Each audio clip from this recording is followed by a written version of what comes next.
你经痛从哪时候开始哦，小时候国中的时候，那个时候来就已经很痛。？OK， 你现在几岁37。好，我再问你哈，你除了经痛，可能需要吃止痛药吗？要。月经来会不会拉肚子？哦，会，就吃什么都拉这样。我跟你讲哈，会经痛的有2个病，第一个子宫肌腺症，会经痛；第二个子宫内膜异位症，也就一般人知道的巧克力囊肿也会痛。所以你这种情形哈，其实我估计就子宫内膜异位、子宫肌腺症。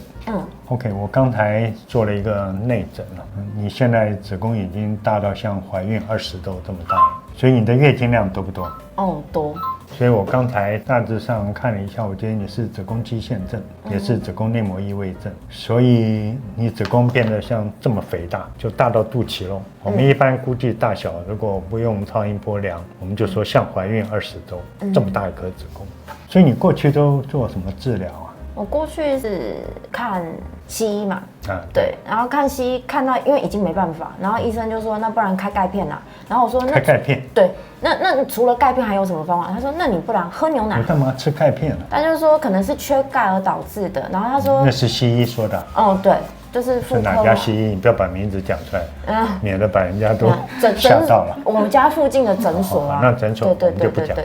医院呢，你有去过吗？就是我记得应该是长庚吧，然后大医院，然后去照，然后他说啊也没有长东西啊，可是我就一直痛啊，重点那就不寻常啊，一直痛。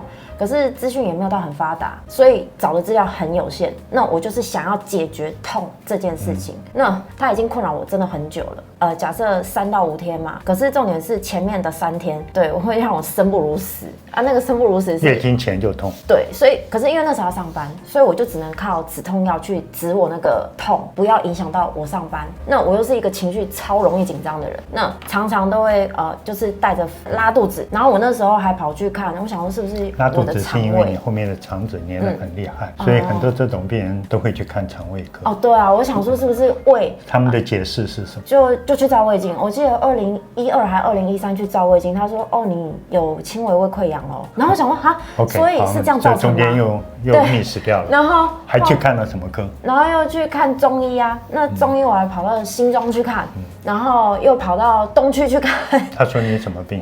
他就说哦，你是因为气血不通，还湿气太重，然后就针灸又把脉这样，然后那时候也喝那个水煎药这样，然后想说是不是这样会好一点？可是我大概吃了几个月，因为我觉得它还是药啊，我平常就在吃止痛药了，所以我就想那不要好了。我跟你讲，大部分这种病啊，因为已经都不知道找谁看了，所以你们会找很多科，就很彷徨啊，不知道该怎么办。还有什么肠胃科、皮肤科、牙科。哦，我那时候想说要不要去挂那个肝胆肠胃嘛，然后想说那是不是还要再去挂那个泌尿系统？应该是说内分泌失调的那一种，因为我觉得已经没有办法了，我也不知道该怎么办啊。他就跟我讲到体质，当然是体质没错了。不过你的情况我今天看，说实话也有点同情，因为你这个病情已经到这么严重，而且一直拖到现在才确立你的诊断，我觉得是有点心痛你，真的是，我觉得这个他应该很苦，整个子宫都有肌腺症，这么大一颗。